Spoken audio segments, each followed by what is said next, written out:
My name is Greg Verga. I'm an investigator with TD Bank, Global Security and Investigations. I've been with TD Bank for about 7 years now. It's going to be 7 years in July. My previous career, I was with the NYPD as a detective. I was out here on Staten Island. I live on Staten Island on the North Shore. As a matter of fact, not too far from Danny's branch. Um, and this what has to be the financial exploitation of everything is probably one of the biggest pet peeves that I have in regard to this. This is the first time that I'm presenting the business presentation. I usually do the financial exploitation for the seniors. So I'll go to groups around Staten Island, and if anybody here knows somebody that belongs to a group, especially with seniors, I'll do the presentation for them, and they talk about the ongoing fraud with that. The difference, so being with TD Bank, I'll start the presentation here. Just give me 1 second. I'm just going to share my screens and present. Okay, everybody got this? Yep. Okay. All right. So TD Bank Safe Program Security Awareness for Everyone was created by Chris Blackmore. And being in the police department, it was something where, and even with TD Bank, we were getting a lot of these cases where people were getting scammed, businesses were getting scammed, and especially with the elderly, it drives me to a level that's the cop within me. It just gets me to a point because these people work hard their entire lives. And to have their money, and my manager, Donna, is here on the call as well, to have their money just taken from them in a flash is very disheartening. And sometimes, not all the time, once they realize the scam happens, they get very, it's very disheartening. Sometimes they don't even believe it to the point where they just keep going on with the fraud. They keep perpetuating the fraud. Here at TD Bank, we try to hold on to the customer unless it's something that we really can't hold on to them for. Like they just want to keep perpetuating this fraud. I say, listen, unfortunately, we have to demarket you. But for the most part, we try to hold on to the customer, get somebody and mitigate their accounts, maybe get a family member involved. But today we're going to talk about the business aspect of it. So again, this program was created just for awareness for everybody and its ongoing trends. Here we go. So this is my information. This is my email down here. If anybody has any questions after the presentation, please, questions, comments, constructive criticism, just send it to me. Death threats, snide remarks, send it to me. The death threats and snide remarks I'll send to my senior manager, not Donna. I'll just let him deal with it. He's always disappointed in me anyway. It's fine. But so moving along, we have the any questions, I'll be happy to answer them for you. So we got some videos here. Again, some of this material can be dry with statistics, so I will try to liven it up just a little bit and maybe throw in some financial exploitation aspects as well, in case anybody here has parents at home that are getting up there in age. These things happen a lot. So I'll just start with this video real quick.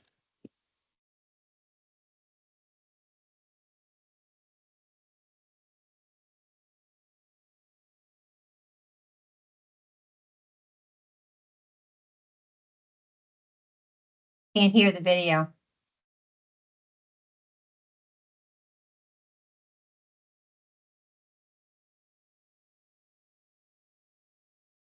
Greg, we can't hear the video. Oh, okay, hold on 1 second. When you share your screen, make sure you check include sound. Okay. Let's see. Bear with me 1 second. Try this one more time. Oh, here we go. Okay, got it. All right, are we back in? Everybody can see again? We're good? Okay. I'll Yes. try it one more time. I apologize for that. Did you make the transfer to Hong Kong for the Emerson project? I was just about to, but did you see the boss's email? It doesn't look right. It looked fine to me. I don't remember him mentioning the Emerson project at our last The meeting. bank in Hong Kong closes in 15 minutes. Make the transfer. Yes, sir. It's on the way. Mr. Jacobs, just transferred the money for the Emerson project. What Emerson project? Don't be that guy. Trust but verify. So yeah, so trust but verify is Ronald Reagan saying. Yeah, and we get this a lot, especially with businesses. They'll have somebody receive an invoice, and that will get sent out. The job will look legitimate, but again, we'll talk about that as we move forward. Okay, so we're going to talk about the business fraud and scam awareness, how to report and mitigate your fraud, and at the end, we'll have questions and resources to help you. Everybody here, for the most part, knows that a fraud and a scam. People try to trick you, manipulate you, or gain your information without your knowledge or consent. Up here, these are all the business types of scams that we have. There are a top 3. We also have a separate list for the financial exploitation for the elders. So as these just dissolve away, it'll leave the top 3 that are involved with most of the businesses here. So we have business email compromise. That's a bunch of cases that we've been getting where, and we'll talk about them. I don't want to get into it now. It's too early. Identity theft and fake invoices. 87% of U.S. citizens can be identified based on nothing more than their gender, zip code, and date of birth. Let's learn more about personal identifiable information. And here are some examples of some direct identifiers. Names and usernames. Address. Social security number. Phone numbers. Email address. Passwords. Login information. Account numbers. PIN numbers. Credit card numbers. And driver's license number. Now, let's take a look at some examples of indirect identifiers, which is information combined with other information. Gender, race, birth date, and geographic indicators. Back over to you, fraud team. Let's learn more about ways to protect ourselves. Okay, so obviously it talks about personal identifying information. For the most part with businesses, it's the account numbers, it's the EIN TIN numbers. In regard to the scams, we have ones where people will impersonate the businesses, or they'll try to impersonate the owner of the business. When it comes to the businesses, they will open up an account similar to that of the business name with a slight change in the name, either the spelling, or if a business is an LLC, they'll change it to incorporated, but the same business name. And because at some point they've either intercepted a check through the mail or some other fraudulent means, and they're going to try to, down the road, negotiate that check at a bank. Okay, so ID theft, putting the pieces together. Fraudster purchases pre-existing compromised information on the dark web. Now, back when I was in the police department, there was a training that we had about dark web, and it was very eye-opening in the sense that our computer experts at the NYPD actually dove into the dark web, and the way they had to do it, I don't suggest anybody here just jump on their computer and just start doing it, but there are websites dedicated to the dark web, and you will be amazed and shocked as to what you can purchase on the dark web. They had to go through it through multiple computers, making their location, not just VPNs, they had to make the location of their computer seem completely somewhere else, just to access it. But once they were into the dark web, you can buy hundreds. Let's say you buy, for example, 100 accounts on the dark web. Even if 30 accounts don't work, who cares? You have 70 accounts that are valid with information at some point of another. And even if it's not all the information, some of that information can still be used to take advantage of businesses and people. So then Google your searches for the person that they're targeting. They then will scan social media. So if you ever see anything on social media that says, hey, your Christmas name is the first name of your dog, your first name, your Christmas name is your first name and the last name, the letter that it starts with, or whatever, they'll ask you some weird questions, and you input that information. That could be somebody trying to fish information out of you, to get information off of social media. Try to keep, when it comes to social media, try to keep all of your personal information as minimal as possible. On my social media, I don't have anything. I try not to have my date of birth on there. I limit it only to my friends, and even then, you have to be careful because sometimes your friends can get hacked, and they'll say, "Oh, I have a friend request from Donna Hess," and it's not Donna. It's a fraudster, who gained access to her account. And then, of course, the fraudster contacts additional sources to obtain more information. And once they get all the pieces of the puzzle put together, then they're going to look to commit the fraud. So business identity theft. Thieves commit fraud by gaining access to businesses' bank accounts and credit cards, or by stealing sensitive company information such as tax identification number and TIN. The scammers pretend to be legitimate, may set up fake websites, and hack your company name and address. And what they'll do with this is they can take your information, send invoices to customers if they get a hold of your client list, and access that, send that information out requesting money to send them. Now, in regard to businesses, they don't deal so much. I haven't seen that much when with gift cards. When usually fraudsters will ask elderly people, "Oh, go get me an Apple gift card. Go get me a Visa gift card." They don't do that here. They'll deal directly with the checks. They'll negotiate checks against the account in the business.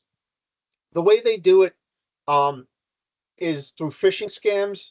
If anybody's ever received a text message with a blue hyperlink for an email, that's a phishing scam. Say, hey, your Apple account was hacked, right? And I'm diving into like the personal aspect of it.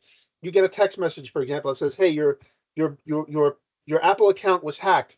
Click this link to be directed to our security office, or click this link, or call this phone number to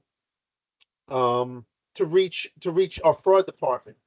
It's never who they say they are, and you shouldn't click on any links that you don't know. If you don't have an account, so for example, I have Android phone, I get text messages saying that my Apple account was hacked. I don't click on it because I don't have Apple. Now my wife and my kids do. That's a different story, but they know not to do that. But again, sometimes it can look real. Like, oh, you're having a call, you're expecting a package from UPS, and your package is being delayed. Click here, so this way we can direct you to a security office. And it's just something that it's a phishing tactic that they're trying to get that information from you. Hijacking your computer. If they have access, if you do click that hyperlink, they could take over your personal information.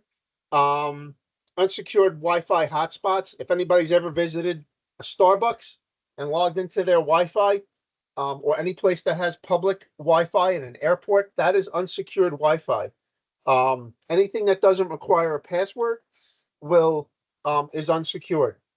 Your best bet with that and your businesses, if you do business and you have to have a business meeting, for example, in a Starbucks, use a VPN, get a good name VPN, and log in properly. So this way, and maybe some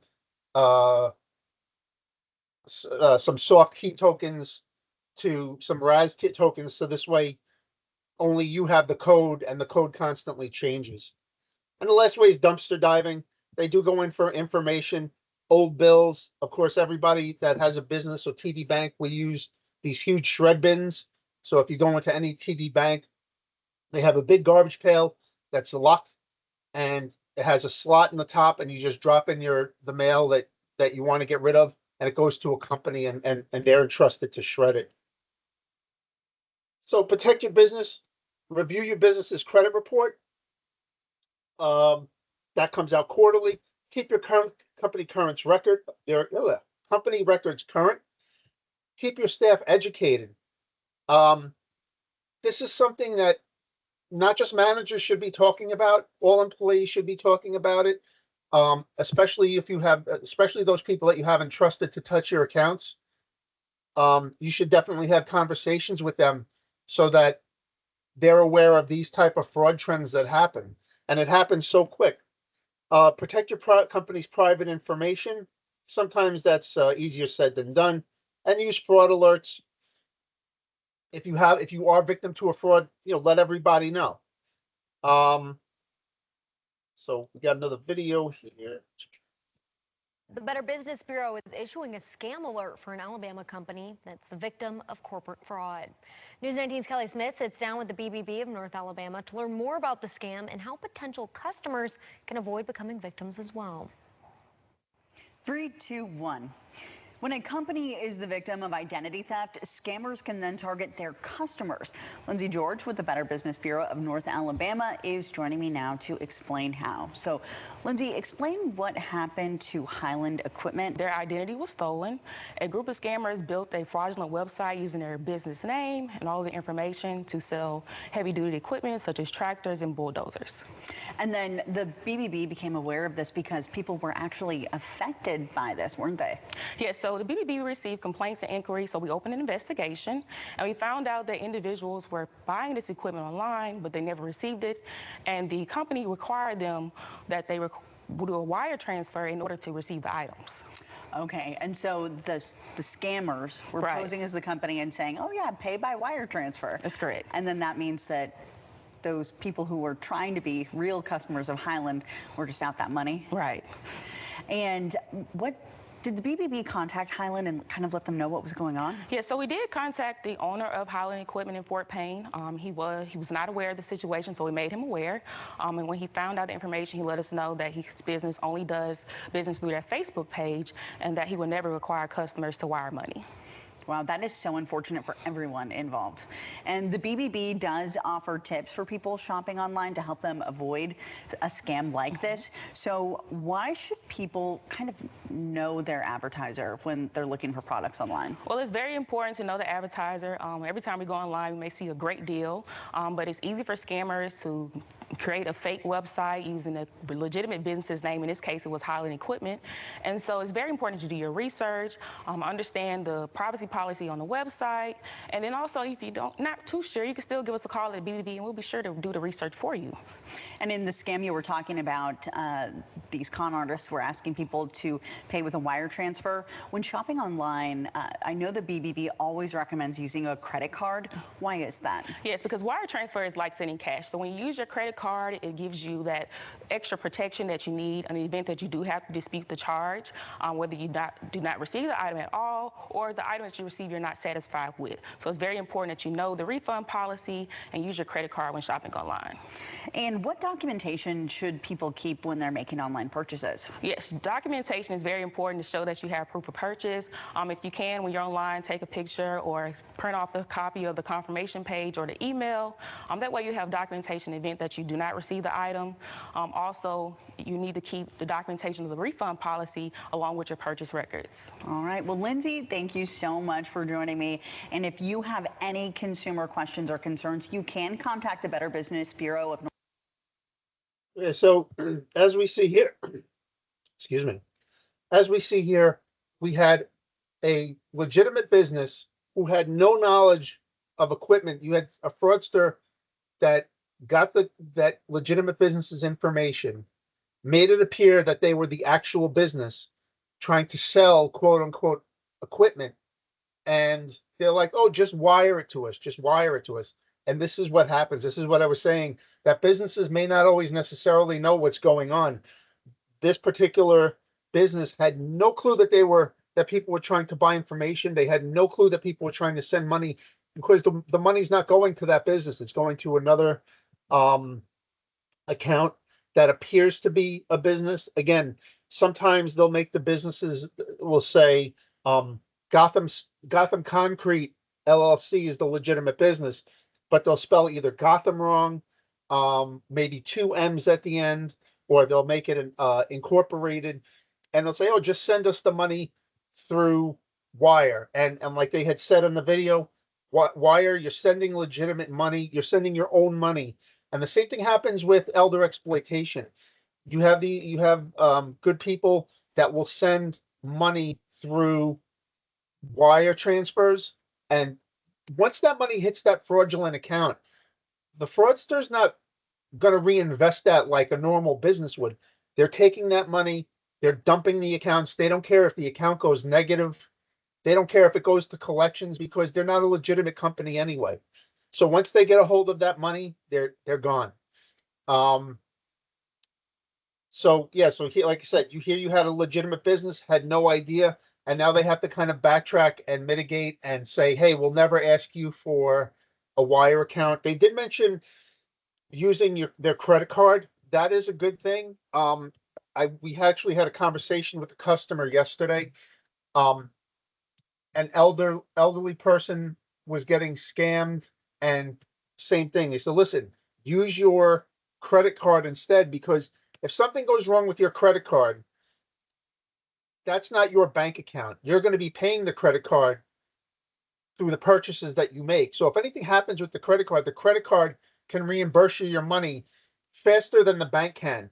Sure, if you get frauded here, let's say, for example, at TD Bank, we're going to try to send out our letters of indemnification and try to reclaim those funds as quickly as possible for you. But if the money gets taken out as soon as it hits the fraudulent account, there's no money to return. And TD Bank and any financial institution, not just TD Bank, can't recover anything. Hold on. All right, so business email compromise. This is also a type of scam. These type of cases we get a lot here at TD Bank. They pose as the entrusted entity to trick the victim into sending funds. So in this instance, for example, you'll have our Gotham Concrete fraudster open an account, and when I say they open the account, they'll open the account with documents that they just obtained. So for example, you could have a business that opened up their business, say, a month or two ago, and they're trying to establish their business and open their accounts. But what these fraudsters will do is they'll go into, let's say, the New York State Division of Corporations and open and get their numbers between them and the IRS within 2 days of opening their bank account. They don't have the proper documentation when they show up to the bank to open the accounts, and these accounts are still getting open across the United States. You do have banks that are opening these accounts, and they shouldn't be. There should be red flags all over the place for that. But what they'll do is they'll open an account, and then when they compromise, in regard to business email compromise, they'll say, hey, and it's a different circumstance in that they'll send you the information through your email, and your accountant will get the information saying, hey, you owe us for lumber, right? And they'll give them an invoice for lumber, and they'll just pay it. Whoever gets the accountant, their job is to get the bills, look at it, but they'll make the receipts of jobs look legitimate. So if there's a contracting business and they hacked into your email, they can see what contracts you have, what receipts you've already sent, and they can send other receipts purporting to be the actual vendor and say, hey, you owe us for this amount of lumber. The accountants will send out that information, like you saw in that very first clip. The guy's like, send it, send it, send it. And the woman sent it, and it wound up being fraudulent. So protect your business email compromise. Leverage technology to your business's advantage. One of the ways you could do this is to, again, keep a good client list going. Verify changes in your customer lists. Encourage healthy risk-based cultures within your organization. Again, information is power. I talk about everything. If you meet me on the street, I have no problem talking any conversations about maybe too much my personal life, my business life, I'll tell you about it. Because sometimes down the road you'll say, "Oh, I heard of a scam that this is happening to," or "I know this is what I heard about XYZ," and all that information can be helpful to everybody, even with other businesses. Here we have some information on how to mitigate some issues if you do become a victim. So back in October, the White House actually held a cybersecurity summit. And during that summit, they announced that there's a shortfall of about 750,000, almost 250,000 cybersecurity professionals here in the United States. Obviously, these skills are in high demand and becoming increasingly expensive because of that shortage. What can small business and medium business size owners do today on their own to improve their cybersecurity? Sure, absolutely. So that's a great question. So, we often overlook the easiest steps, the basic cyber hygiene. So I want to kind of talk about some of the more actionable stuff that we could do today, almost implemented without very minimal cost. And in fact, some of these steps that I'm talking about could have prevented some of the major cyber breaches that we've seen in the last couple of years. So we want to make this like an automatic habit, like wearing a seatbelt, right? So I'll kind of talk about a couple things. First one is the passwords. So unfortunately, for the time being, the passwords are still going to be technologies that we still have to navigate around. So from the first part is what I call multi-factor authentication or two-factor authentication, right? So those are things that something you know and something you have. Something you know is your password, and something you have might be your phone, a third-party authenticator. It might, akin to, chip and pin type method. Agent Son, let me just spell this out for the audience. This is basically like when you log onto a site, and before they let you all the way into the site, they send you a code to your cell phone, a text you normally, or they can give you a call, and you have to put that code in or hit a button on the call, correct? That is correct, right? So those are available almost on every financial institutions, email, social media networks. So they all have it, but you have to manually turn that on in a lot of these services. So those are one of the primary recommendations that we advise to our businesses from a lot of the businesses. So the other one is not reusing the same passwords. That sounds very simple, and a lot of people will disregard that as why does it matter if I use the same password? What we're seeing across the board is if you use the same password for your email, for example, and that is compromised available to the cyber criminals, they might take that same exact username and password and maybe compromise your payroll, maybe compromise your financial institution's account. So what we advise our folks is, do not use the same password, especially to your critical systems that deals with money, that transfers money to your vendors or your customers or your clients. And again, these passwords are not, silver bullet, but they're one of many layers, including using a good, reputable password managers to kind of manage that. The other one that we talk about all the time is regularly backing up your critical information, right? So what is your backing up your crown jewels? What is that? What is that to keep your business afloat? Define what that is and kind of secure that first and kind of work your way around it.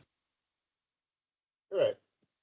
So he mentioned some good tips there to mitigate your business. The first thing he mentioned was two-factor authenticator. Two-factor authenticator, if you haven't seen it yet, it's pretty much on almost every platform, especially banking platforms. You log in, they'll ask you if you want this two-factor authenticator, which is a one-time password, unique.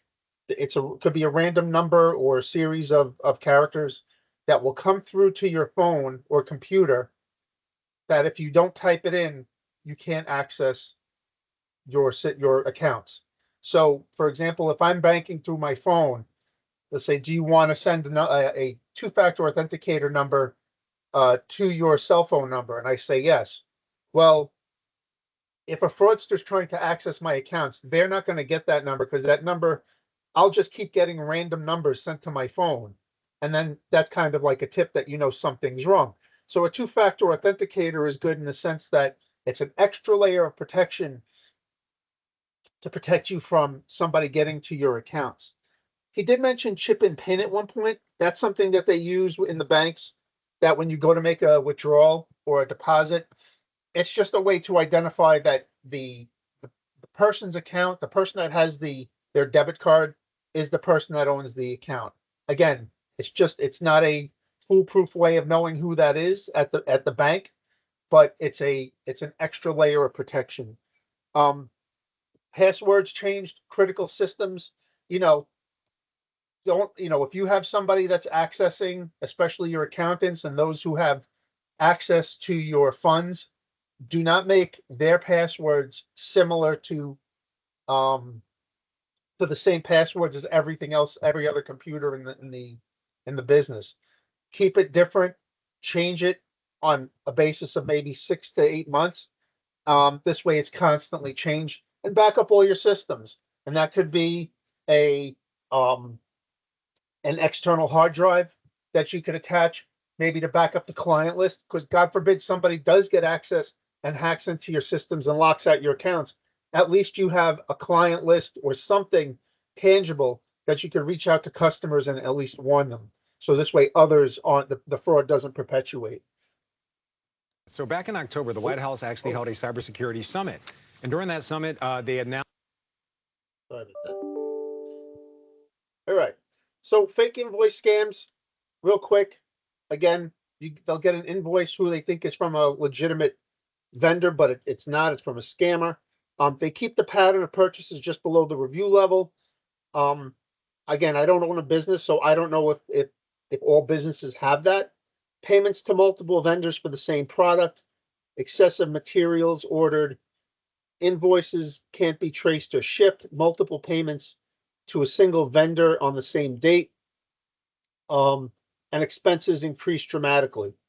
Now, when it comes for most of those, again, you look at them, just have somebody, this is where having extra people to go through your bills and invoices helps. So this way you can say, hey, look, we're sending a lot of money out to this one particular vendor. Could be legitimate, but it may not be. So segregation of duties, management approvals, especially if it gets to really high dollar amounts that have to go out to particular vendors, and reconciliation. Fake invoice case study. So here you have Geek Squad, $339.99. Oh, we're automatically renewing it. Call this number. So this blue number at the bottom here, that's not that could be a hyperlink. If that was an email, that would be a hyperlink that could take you to either a bogus website or anything like that. But if you call the number that they're giving you, it's not a legitimate number, so don't call it. Same thing, Norton LifeLock.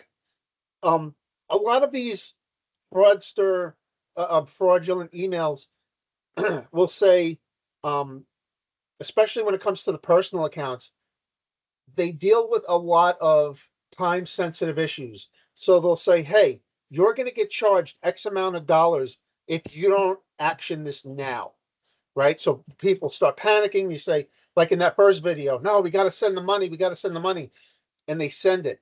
They want that pressure because they want to take advantage of that. So this way you don't have you won't have the time to make that decision to determine if it's legitimate or fraudulent.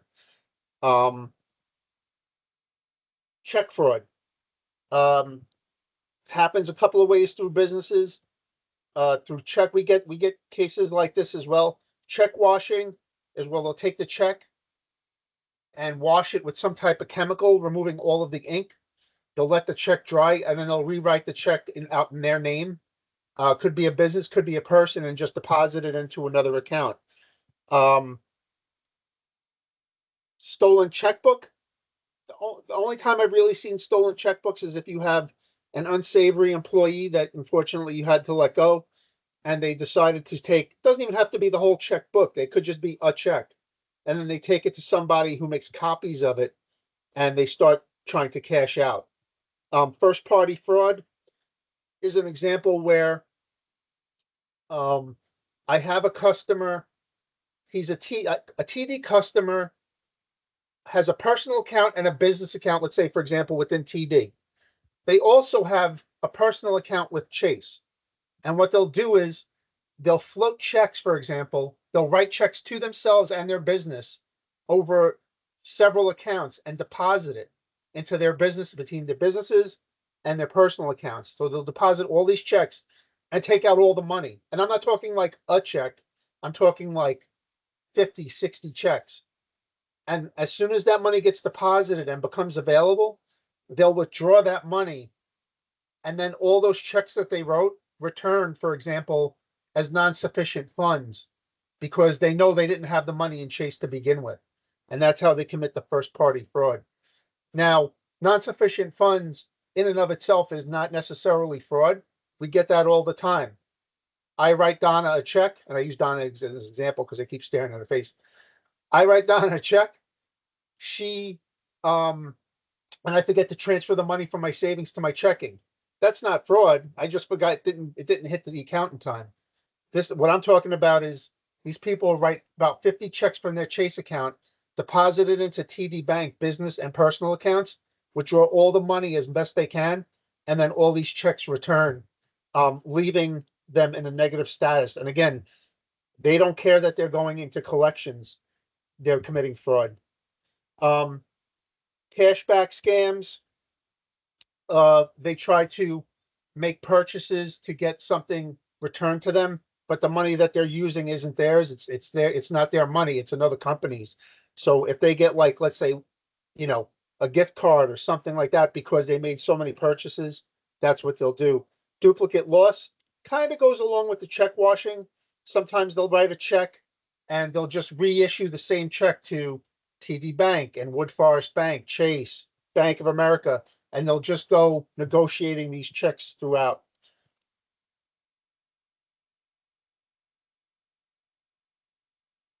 So, a little statistic: small businesses have ranked highest in fraud frequency from Certified Fraud Examiners report to the nations from 2002 to 2022.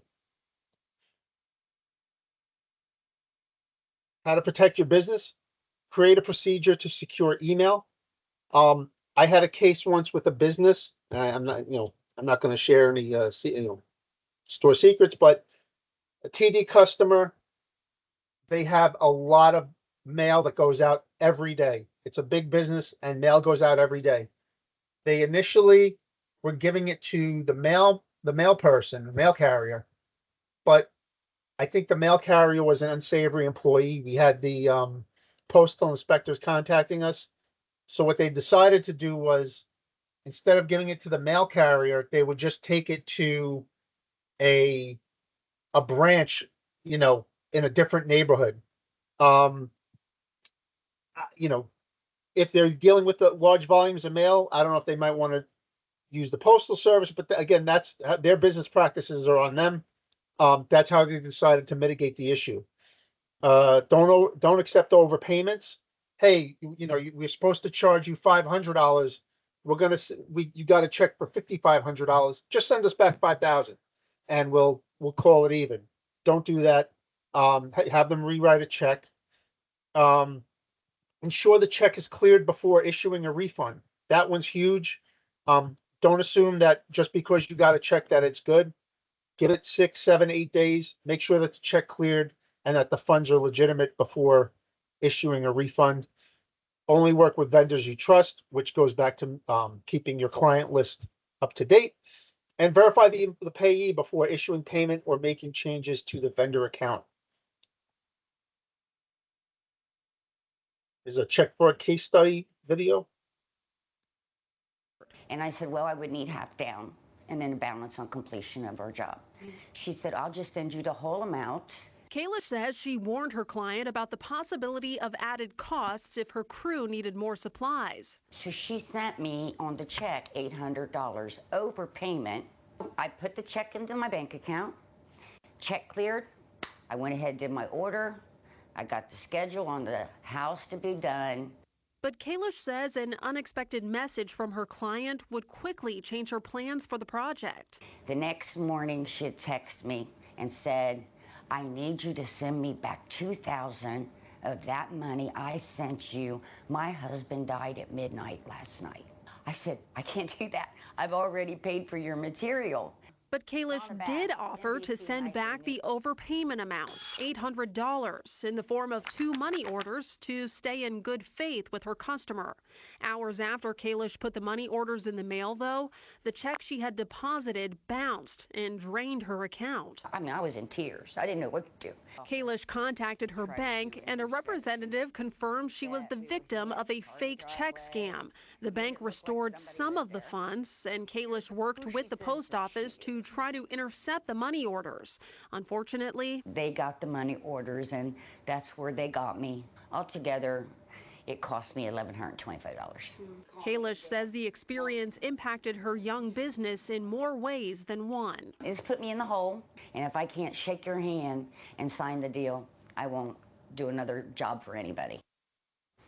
Now, Kalish says she did not see this as a scam because the check she received was cleared by her bank. But according to the Federal Trade Commission, that does not mean it's a valid check. They just released those funds. Fake checks can take weeks to be discovered. And I have additional details on fake check scams and tips from the FTC on how to avoid them on NBC4i.com. So yeah, so even when it looks good, it may not be. You know, again, so here again, like I mentioned, she received the check, thought it was good. She actually waited for it to be cleared, and still wound up saying, "All right, well, here's your reimbursement," and gave him money. Now, $800. That's a lot of money. You know, she kind of got a little lucky because we've seen thousands of dollars. You know, this occur to customers with tens of thousands of dollars. Right, layer in your defenses. Again, scams, they always evolve when it comes to this type of activity. You know, even here when global security, we see the fraud trends that come in, and it's the flavor of the month. They'll come in 1 minute, it'll be elder exploitation, and next time it'll be that first party fraud. The next time it'll be, and they'll just keep hitting and hitting and hitting until they dry out the well, and then they'll just go to a new well and start up either an old fraud, or they'll think of something a little bit different just to try to get around the levels of protection that we have here at the bank. All right, so layering your defenses. Here we have the account structure. I don't deal much with the retail side of it. That's more Danny's aspect of it, but they do have positive pay. For those that don't know what positive pay is, so if you're a business, you can do one of two things. You can do, there's two types of positive pay you can have. You can have either, I believe it's amount and date, and then I think the second one is payee amount and date. And every day your business will say, hey, cash only these checks. And if a check gets negotiated other than, and check number, if these checks don't get negotiated, or a check that comes in that does not match what I told you, do not honor that check. And it's something that customers pay for in various financial institutions, and it does seem to mitigate some of the issues. The biggest positive that you have with positive pay is that if you have it, if you don't have it and you have fraud on your accounts are compromised, and you have to change your account numbers and all that information. With positive pay, because you're telling the bank every day that you have this, you're telling them what checks to cash. You don't have to change your account information, because every day you're telling them these are the checks that I want cashed, and if any other checks that come in that don't match what I'm telling you, don't negotiate them, and that seems to be helpful. ACH is automated clearinghouse. Those are all your electronic payments. Positive pay, you can put blocks and filters on that. Check blocks, ACH blocks. Through layer 2, through the customer, you have your physical network security, like we mentioned, keeping everything up to date, and your management policies. You know, if you see something, you know, businesses evolve, fraud evolves, and businesses should evolve. Okay, you can't have the same business model and you keep getting frauded with the same business model. You have to kind of make some changes and figure out what the best course of action is. Separation of duties and access, we've discussed that. and storage of vendor information. Training and education across the board, absolutely. Talks like this help. Individual resiliency, establishing a culture of establishing a risk and management culture, and daily reconcilement. Excuse me. Apologize. I'm getting over a cold.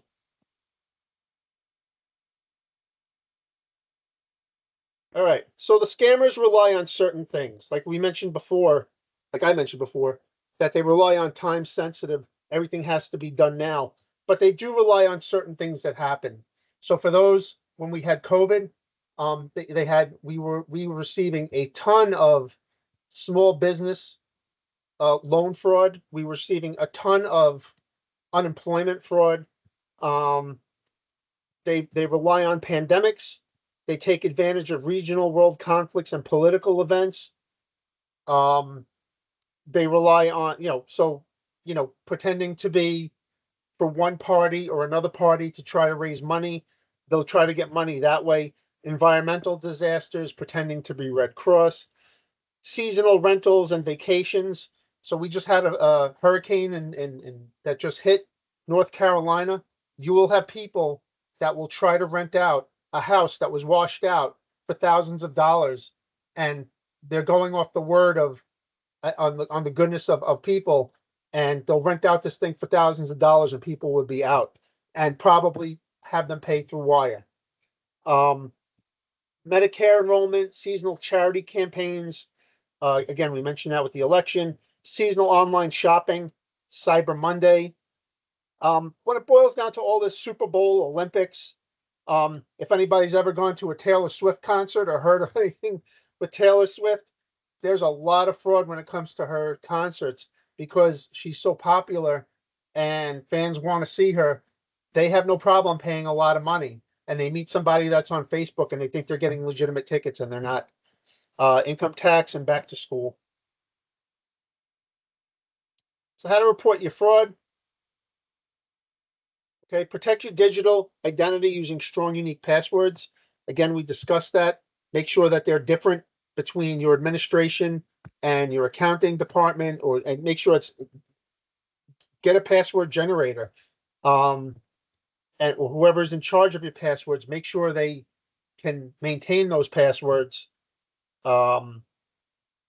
throughout. If they forget it, they may have to change it, what have you. Training, like I said, takes 5 minutes to report scams. All right, so if you think your business if you think you've been compromised, and you realize you had some checks that were negotiated, go through all of your if it's emails, go through all the emails, see where the compromise could have been. If it's checks, try to find all of the fraudulent checks that were negotiated. And you can contact your local police, Federal Trade Commission. You can always report a lost or stolen credit card through the bank. Obviously, you can notify TD Bank. It does help to get get law enforcement involved, even if they don't take the case down the road. Let's say local NYPD won't take the case, but you had mail fraud. Well, the postal inspectors would love to take that case because they're looking to make arrests on that, especially if it's a pattern coming from the same area. Again, talking about people want to rush you. If you get a call from anybody saying to give up your personal information, just take a minute, take a pause. If you think, let's say, for example, somebody calls you up saying you're a check bounced, and they say they're from TD Bank, and the number looks like it says it's from TD Bank on your caller ID. They're spoofing the number. Definitely say no problem, hang up, either go to the local branch, call the 800 number on the back of your card, or reach out to your customer service representative at your bank, and they can verify if this person, a lot of times investigating these cases, the people that have been frauded, by the time I get to them, nobody believes who I am, who I say I am. And I'm the one that's trying to help the person that's frauded. So if you get a call, just again, take a breath, and just contact the bank and they will verify. The bank will never call you to ask for your personal information. They'll never ask you to keep a secret or be dishonest. We'll never threaten you to cancel. We'll never threaten to cancel your services. We'll never try to rush you into doing something. That's definitely a red flag of the fraudster. We won't ask you to help for an investigation. I mean, if I call, I'm going to ask what the story was, which kind of helps my investigation. But a fraudster will never ask you to help with an investigation. Never ask you to transfer money. As part of an investigation, they'll never ask you to move your money, deposit money from your lines of credit without your knowledge, and will never, ever ask you to access your computer. That should be all you. Resources. This is our QR our QR code for the TD Safe program. Or you can go to td.com/fraud prevention. It can give you all the information basically that we spoke about. If you do become, God forbid, victim of a scam, we can help you. It'll help you mitigate your accounts on what to do, either personal or business. And give you all the resources that you need. If you're personal, I would suggest contacting one of the 3 credit unions. And if it's a business, I would definitely contact not just local law enforcement, but at least the Federal Trade Commission. So this way, you can put a stop on that. And that's pretty much it. And that's it. Thank you very much. Is there any questions or concerns?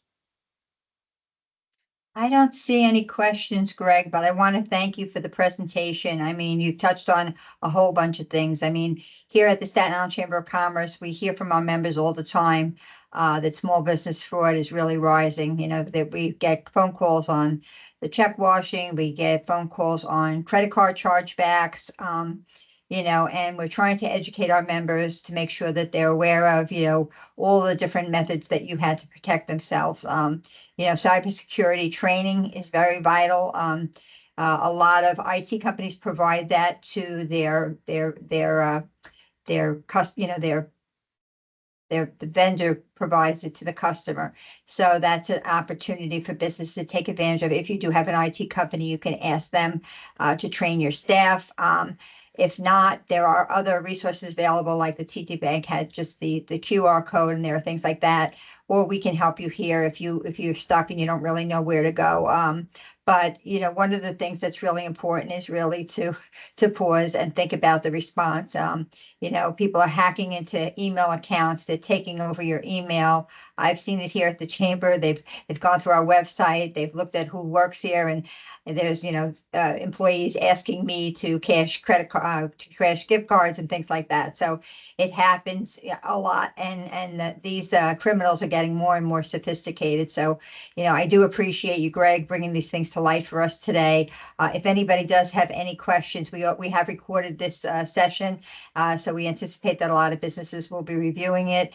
If anybody has any questions, please email our office, and we will make sure that we get an answer for you. Lastly, I just want to mention that the Chamber of Commerce is a business organization. Most of the people that view this will be our members, but if you're not and you have a particular business concern, whether it's in regards to small business fraud or anything else, we have a great team here that supports local businesses on any different things, whether it's financing, MWBE certification, marketing assistance, legal assistance, things like that. Please contact us and we'll find ways to help you. A strong business community here on Staten Island, very important to us. So thank you all for participating today. Oh, wait, hold on one second. I see one question here. Just want to say Comcast Business agrees 100% with Chris's presentation, and that everything he said about email phishing also applies to text. So thank you for that, Comcast, sorry. All right, very good. Last minute, no more questions? No? And thank you, Dan. Dan Passarello, who is a board member here at the Staten Island Chamber of Commerce, representing TD Bank, for coordinating and putting this together for us today. Have a great day, everyone, and make sure you pay close attention. Thank you so much for having me. Thank you. Okay, Thanks, everybody. bye-bye. Thank you all. Bye-bye.